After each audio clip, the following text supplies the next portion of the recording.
começar pela professora Thais, mestre em Direito pela Uninter, do Paraná, pós-graduanda em Direito do Trabalho pela Universidade Castelo Branco, do Rio de Janeiro, e graduanda em Direito pela Unicuritiba. O tema da palestra da doutora, da mestre, é Quase da Família ou A Vingativa, o imaginário das empregadas domésticas na televisão e no cinema brasileiros. Certo? A palavra é toda sua, professora Thais, e vamos lá. Gente, boa noite a todos. Antes, inicialmente, boa noite a todas e a todos.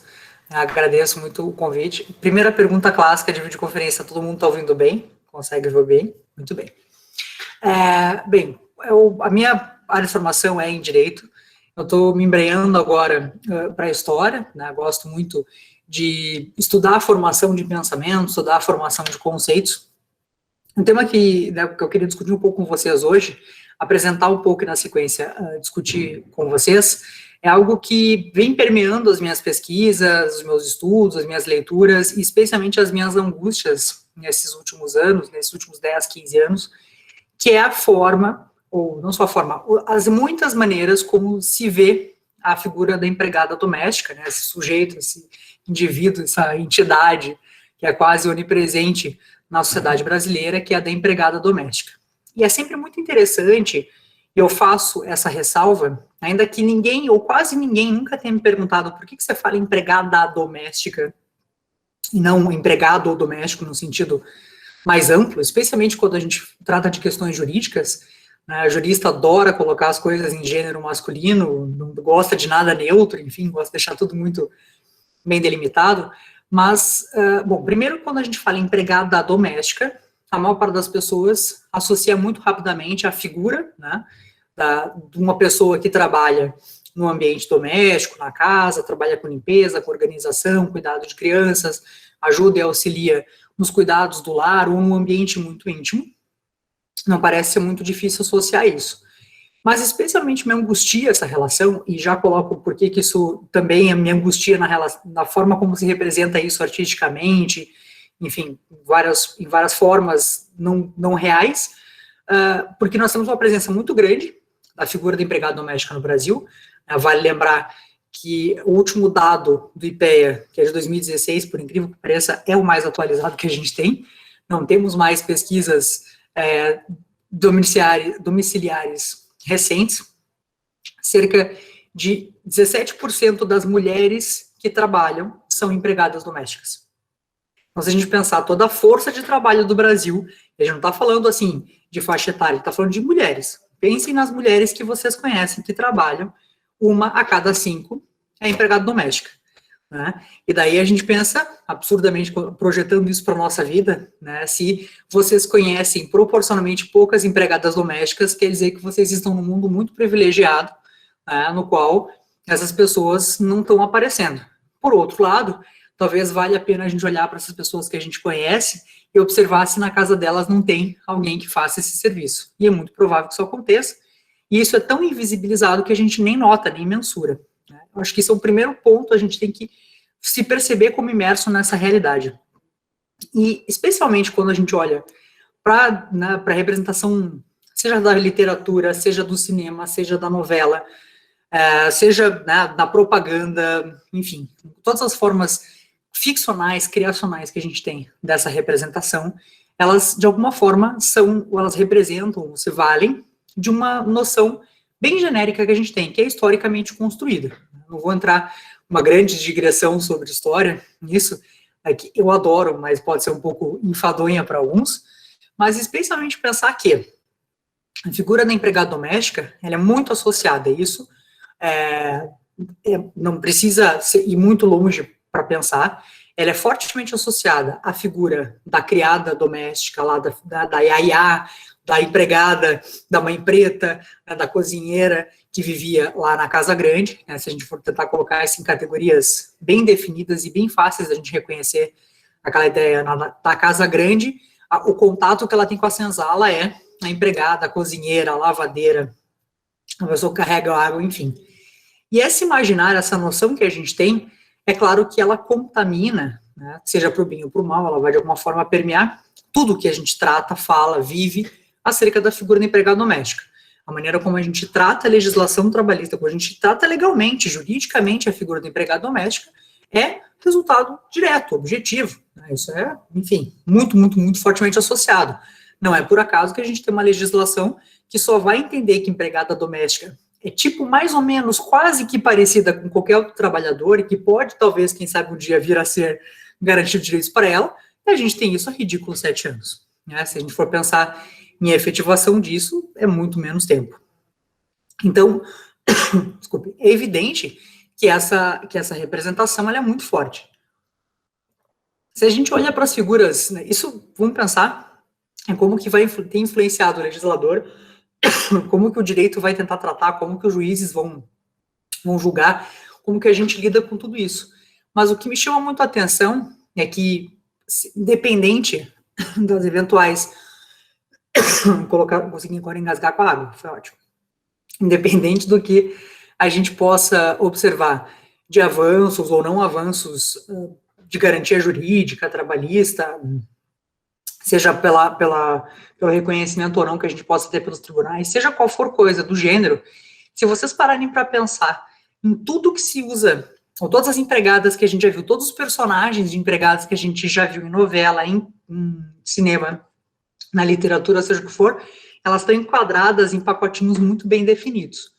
E isso meio que ao longo do tempo elas não mudaram muito. É uma coisa muito maluca.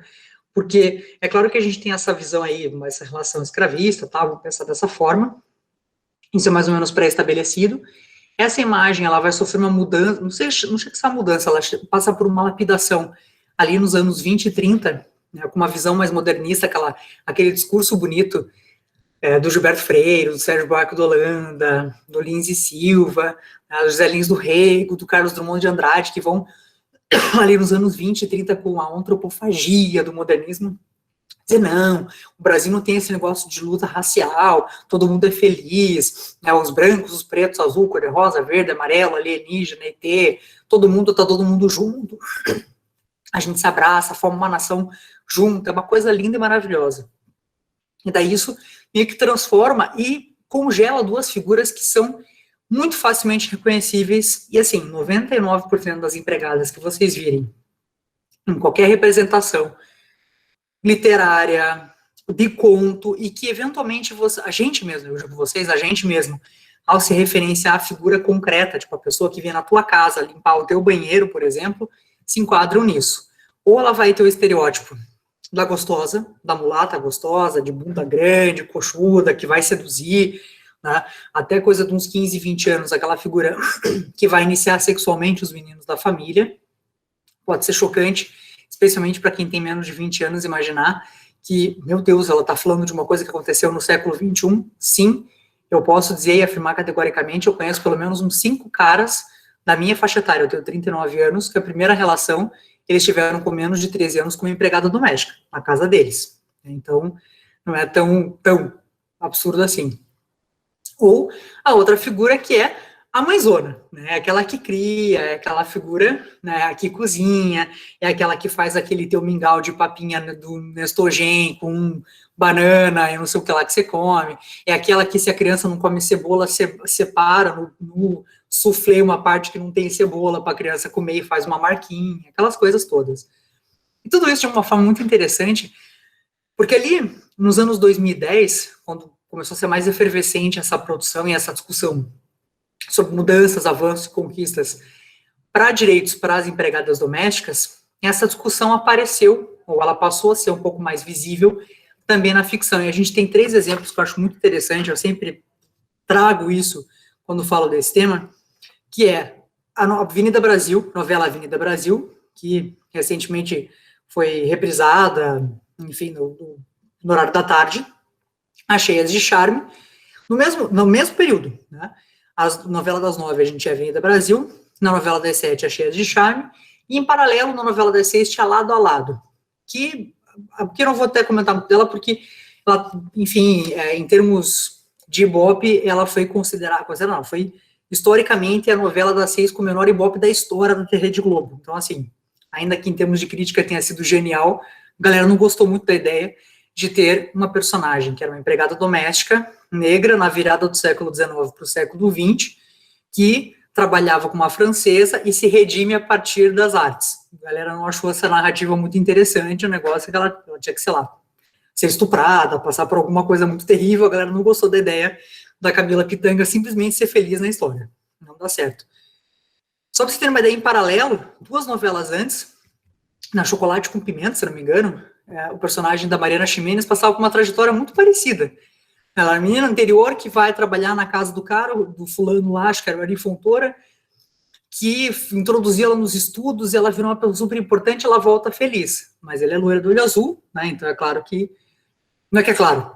Infelizmente, essa acolhida foi um pouco mais interessante. Mas essas 2 novelas são muito emblemáticas, porque elas se passam em 2012, estão passando ao mesmo tempo, ambas falam de um maniqueísmo, né, que sempre existe, e a representação da empregada é muito interessante, porque ela sempre está em contraponto com o patrão. Sempre eles são inimigos. Né? No Brasil já tem essa ideia de que relação trabalhista é uma guerra. Se existe empregado e patrão, então, gente, a guerra tem que ser física, tem que ser campal, a galera tem que se xingar, tem que rolar um estresse muito pesado. Não dá para ser harmoniosa, não dá para ser feliz. Praticamente só aparece empregada feliz com patroa na novela do Manuel Carlos, se for empregado da Helena, né? Porque Helena, observem, parem para pensar as Helenas tradicionais, vai estar passando Laços de Família agora, para quem tiver curiosidade, tiver tempo, em casa espero que todos vocês estejam, mas se puderem amanhã assistir Laços de Família, a Helena, que é representada pela Vera Fischer, tem uma empregada que, eu sei que é retumbantemente absurdo dizer isso, mas eu não lembro o nome da empregada dela. Mas, enfim, ela é uma nordestina, negra, e tudo que acontece de feliz e bom na vida da Helena é essa menina que faz. Ela é onipresente na vida da Helena. A Helena só come o que essa menina faz, a Helena só vive o que essa pessoa faz, só recebe recado dessa pessoa. Ela é, tipo, né, a Helena sem ser a Vera Fischer, é uma coisa extraordinária. Mas, voltando, né, na Avenida Brasil, na Cheias de Charme, é muito interessante porque o personagem da Nina, né, que é justamente a vingancinha, ela é a vingadora. Então, ela foi sacaneada pela patroa, que é um dos personagens principais, e que é a vilã. Ninguém nega que a Carminha é uma vilã. Se alguém não lembra que a Carminha é uma vilã, eu estou contando agora. A Carminha é uma vilã. A gente tem vilões icônicos nas novelas do Brasil. A Carminha é uma delas, Nazaré Tedesco, outra maravilhosa, né? Terminou agora a reprise. Mas a Carminha é divina, maravilhosa. Confesso que eu não assisti a primeira vez que passou e não assisti agora de novo. Mas eu já vi tantos trechos da Carminha que não tem como não saber que a Carminha é uma desgraçada. Ela é uma pessoa do mal, ponto. Né? O coração dela é peludo. A Nina, supostamente, é a vítima. Ela é a vítima, ela foi vítima o tempo todo. Mas ela tem um problema muito sério. A Nina está se vingando da Carminha. Então você tem a boazinha da história se vingando da vilã. Mas a boazinha é a empregada. E daí, esse negócio da empregada se vingar da patroa fez com que de fato, né, a audiência não conseguiu se sentir empática com a figura da Nina. Né? Ainda que tenha sido redentor, o dia que a Nina troca de papel com a Carminha e faz ela limpar o chão e tal, uma cena maravilhosa. Mas é muito pequena. Né? É um espaço ali muito, muito pequeno dessa revolta.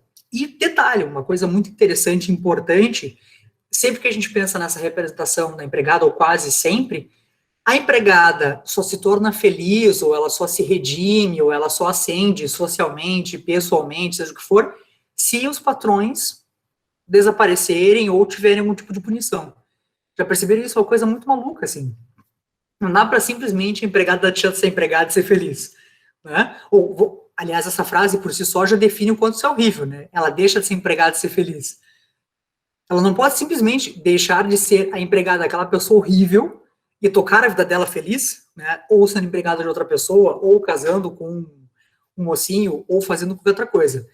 É importante que esses patrões, né, ou essa patroa, geralmente, essa relação maniqueísta, essa patroa, de alguma forma, seja punida, sendo responsável ela, a partir de então, de resolver as suas próprias questões de limpeza. O que traz sempre implícito também a noção de que, a pessoa que limpa, a pessoa que organiza, a pessoa que arruma, que faz as coisas da casa, que cozinha, que faz compras, isso é uma punição. A hora que a patroa passa a fazer isso, ela está sendo punida. A mensagem implícita, em alguma medida, é essa.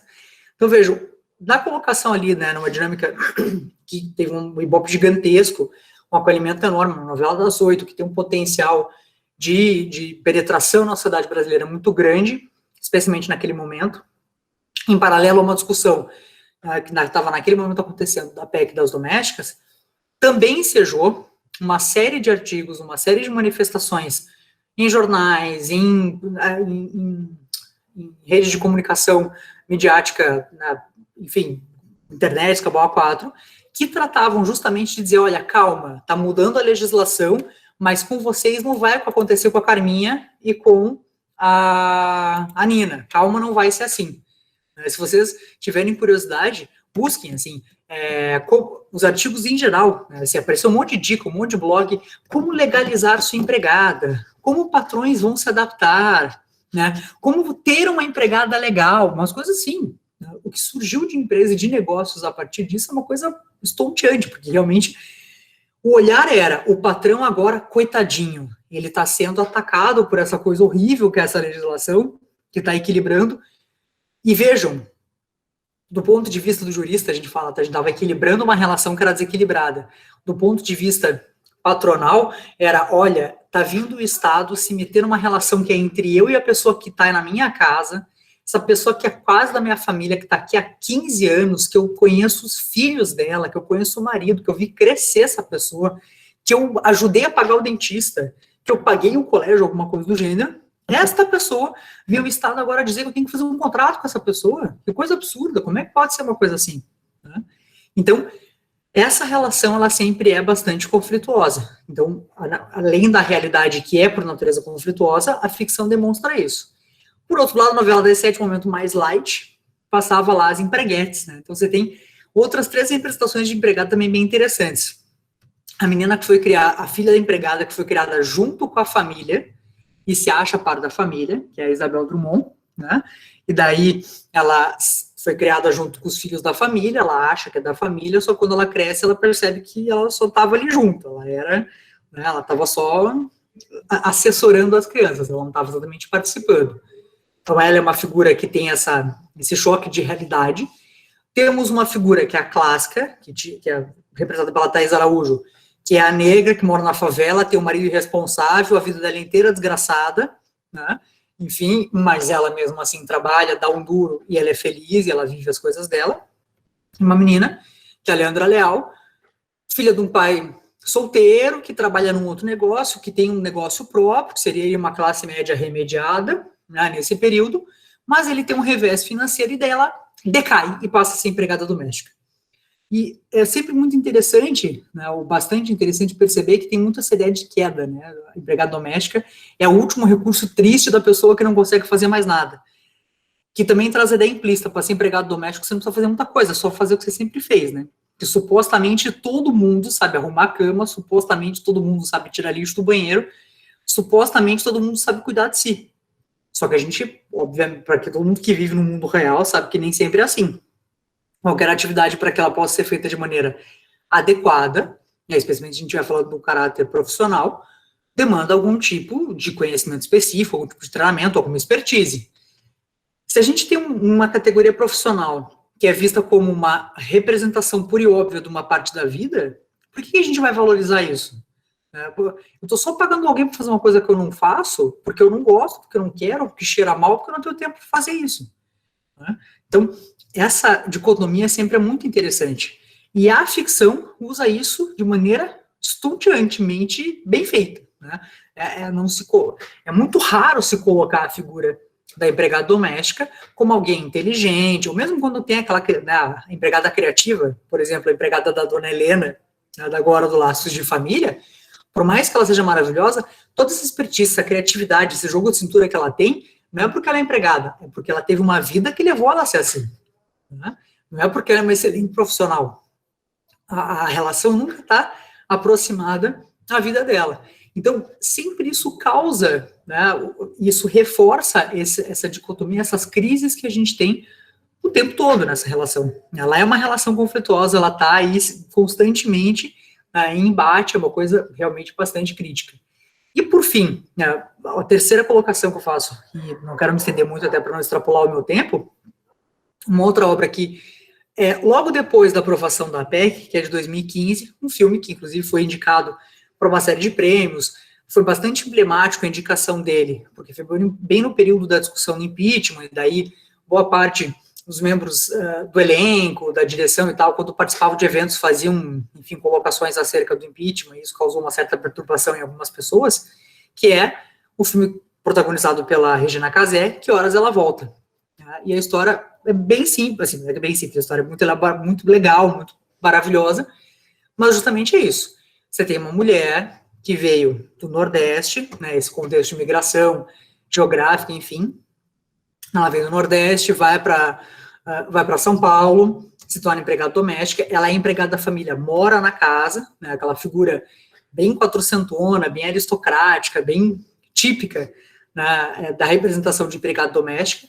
Aliás, vale lembrar uma coisa que muita gente não se liga, que é justamente o fato de que cerca de 60% das empregadas domésticas do Brasil, ainda hoje, são aquelas que dormem no trabalho, né? Ou seja, são pessoas que, enfim, não é só a clássica figura da diarista, e, de alguma forma, são remetidas nessa figura que, enfim, cuida de todos os ambientes da casa, todas as representações, tudo que acontece ao mesmo tempo. E no filme é muito interessante a dicotomia dela, porque ela representa essa imagem clássica, né? Ela é uma pessoa, ela é uma imigrante nordestina, que aprendeu tudo o que ela sabe da vida trabalhando naquela casa, com aquelas pessoas. Ela cria os filhos da família, né? Já visto que o próprio título remete-se às perguntas que o menino, que é o filho mais novo da família, faz para a mãe, né? Quando que a empregada volta, enfim, ele associa a figura maternal à empregada. E a coisa começa a ganhar uma dimensão mais crítica e conflituosa quando a filha da empregada, que estava lá morando na casa dela em algum lugar com a avó, a menina vem para São Paulo fazer vestibular, a menina é super estudiosa, enfim, a mãe sempre fez questão de que a menina, né, tivesse ascensão social pelo estudo. A menina vai vir para São Paulo para fazer o vestibular, ela e o filho da casa vão prestar a prova para o mesmo curso, então que já cria por si só aí uma competição interna. E o que é mais genial é que o deslize da história é que a menina passa numa universidade pública e o menino mal sabe onde é que fica o sorvete dele na geladeira, né? Então, e especialmente nesse período que ela está na casa, a empregada pede para a patroa se a menina pode ficar hospedada com ela ali, no quartinho dela, que é obviamente uma suíte, como vocês podem imaginar, tem banheira, tem lugar para 2 camas, né, tudo assim, realmente muito genial. E daí, no meio desse contexto, o que acontece é que a menina, ela sabe que ela é filha da empregada, mas ela está ali como hóspede. Mesmo que seja hóspede da empregada, ela se recusa a ocupar essa posição de subordinação, né, subalterna. E a mãe fica horrorizada com a ideia de que a menina não se sente subordinada à família. E a menina, supostamente, não teria, porque ela não é empregada de ninguém, ela está ali como passeando. Isso cria uma série de conflitos ali, né, nessa dinâmica, mas o que é interessante é justamente isso, é que a empregada, ela se vê tão subordinada àquela família que os membros da família dela também devem ser subordinados. Ela tem que trazer essa submissão, essa sujeição, para ela, não é só dela, é da família dela e de todo mundo que ela conhece. E isso caracteriza ou demonstra, né, representa um fenômeno que é muito próprio de uma categoria profissional como a da empregada doméstica, é que são pessoas que se percebem, né, constroem a sua subjetividade no sentido de submissão, não só delas, mas de todo mundo. E é uma coisa muito, muito louca de pensar isso do ponto de vista humano, né, da criação, da construção dessas personalidades, porque, vejam, ela é uma pessoa, ela é um profissional, ela presta serviços mediante pagamento. Isso é o conceito básico, bem raso, que a gente teria do direito. Eu, como professora, presto serviço para uma instituição, eu não acho que a minha mãe também, de alguma forma, deva entender do meu assunto e que deva agir de forma professoral se ela encontra algum aluno meu na rua. Da mesma forma, eu não acho que alguém deve respeito professoral com meu irmão, por exemplo, que não tem nada a ver com a minha atividade. Eu sou professora deles e a vida que segue. Deve se encerrar nisso. A figura da empregada doméstica, ela se entende sujeito dos seus empregadores, sejam eles mais de um, né, eventualmente no caso da diarista, ou que trabalhe, uma pessoa que trabalha em 2, 3 lugares, ela entende que toda a cadeia de vida dela é sujeita a esses empregadores. Isso é algo muito forte, porque é ainda uma remanescência, a gente pode fazer uma remanescência até meio tosca, né, com a figura da família escrava. A família escrava inteira era escrava. Né? Então, o homem era o que carregava peso, a mulher que cozinhava, a criança distraía as criancinhas da família, assim era. Então, o que é latente nessa relação, eu entendo, entre o direito, como que a gente representa isso na ficção, e a gente pensar especialmente a novela, no caso do Brasil, a presença que tem a figura da novela na cultura brasileira, na sociedade brasileira, é que ela representa e reforça esses valores que estão, ou que deveriam ser já muito datados. Você tem todo um avanço de natureza jurídico-legal que não consegue ter acolhimento, não vou dizer, óbvio que a culpa sempre é da novela, não é culpa do Benedito Rui Barbosa, não vou poder colocar no Valcir Carrasco essa conta. Né? Poderíamos, mas não vamos fazer isso agora. Mas, de qualquer forma, existe uma representação, né, constante disso. E para encerrar e para deixar aquela pulguinha, sempre, eu gosto sempre de deixar as pessoas, né, mastigando alguma coisa, sempre, enfim, curiosas. 2015, a gente já tem um avanço a partir da emenda constitucional 72, estamos em meio à aprovação da Lei Complementar 150, que regulamentou esse avanço, daí supostamente tornou isso possível, daí a partir daquele momento passou a valer de verdade mesmo, né? Deixou de ser jogo treino e passou a valer pelo campeonato. Vem o Globo, do Rio de Janeiro, que é a maior publicação do Rio de Janeiro, e numa coluna que, aliás, só o nome da coluna já dava um indício, se chama Gente de Bem. O nome da coluna é Gente de Bem. Vem uma mulher branca que tem 2 empregadas em casa e ela fala, não sei por que a empregada se recusa a usar uniforme fora de casa. Até na novela a empregada usa uniforme. Isso é símbolo de status e mostra que a gente se preocupa com ela.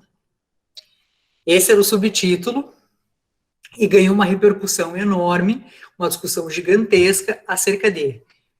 E daí um monte de gente falou assim, mas peraí, se o fulano trabalha, dependendo da atividade, o frentista do posto Ipiranga, né, usa a roupinha do posto Ipiranga, não vai usar a roupa da Petrobras. Né? Se ele aparecer lá com uma calça amarela e uma camiseta verde, alguém vai dizer, filho, você está meio descontextualizado.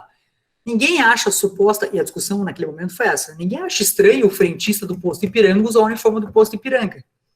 A questão é que o cara usar o uniforme do posto Ipiranga tem uma série de questões, né, também de natureza da proteção da pessoa dele. Ele não está sendo tornado subalterno pela roupa que ele usa.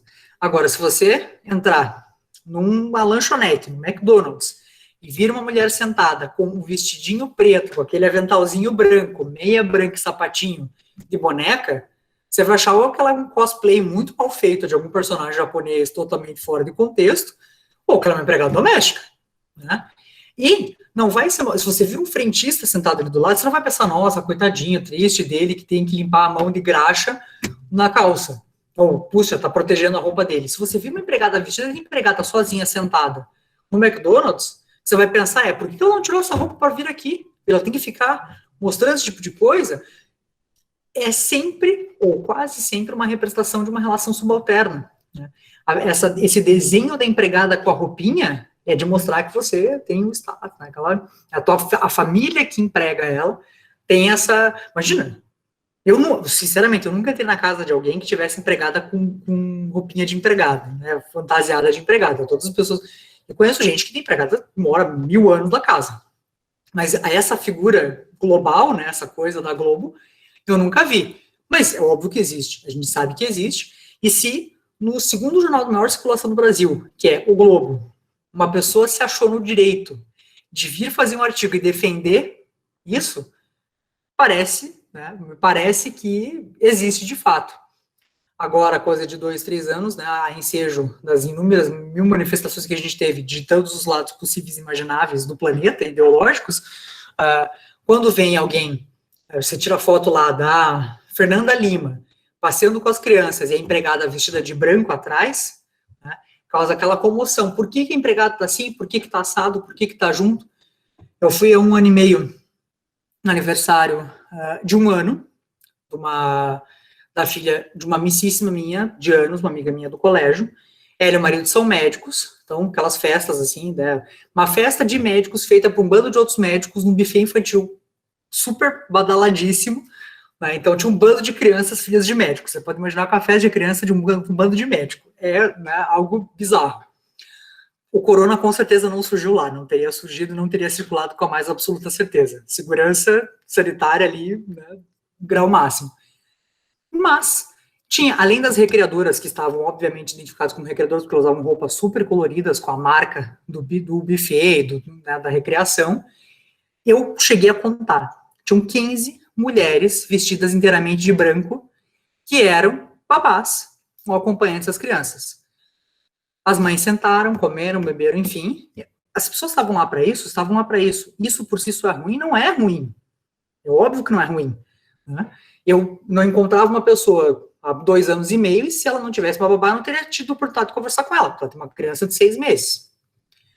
A questão que me chama a atenção é você ter 15 mulheres vestidas inteiramente de branco, que não aceitaram quando ofereceram água, nem coca, nem suco, nem salgadinho para elas, porque elas estavam trabalhando. Em compensação, uma hora que eu fui ao banheiro e passei pela cozinha, elas estavam se revezando para poder comer na cozinha. Elas não podiam aceitar Coca-Cola como eu podia aceitar do garçom que trouxe. Então, né, é algo que não faz... Né, quando eu digo não faz sentido, para mim não faz sentido humano, né, ainda que eu compreenda que isso é resultado de uma estrutura muito, muito, muito crítica e complexa, que foi perpetuada durante 400 anos no Brasil. A gente tem uma mudança ridícula nos últimos 7 anos, né, em termos de tempo. Então, esperar que eu tivesse no aniversário 1 ano e meio, isso não acontecesse, realmente seria quase um milagre. Aí seria o exagero, seria o estranho. Eu espero que eu tenha conseguido, de alguma forma, fazer aí algumas instigações para vocês, demonstrar um pouco dessa relação que eu observo nessas duas categorias. Esse é meu objeto de estudo hoje, a construção dessa representação da empregada doméstica. Enfim, né, fico à disposição para todas as perguntas que vocês quiserem fazer sobre o tema, e se tiverem, eventualmente, relatos pessoais e entrem em pânico, tipo, ai meu Deus, eu nunca mais vou fazer isso com a minha empregada, fiquem à vontade. Essa é a ideia também. Muito obrigada, gente, pelo convite novamente, pela oportunidade e por estarem aí ouvindo até agora.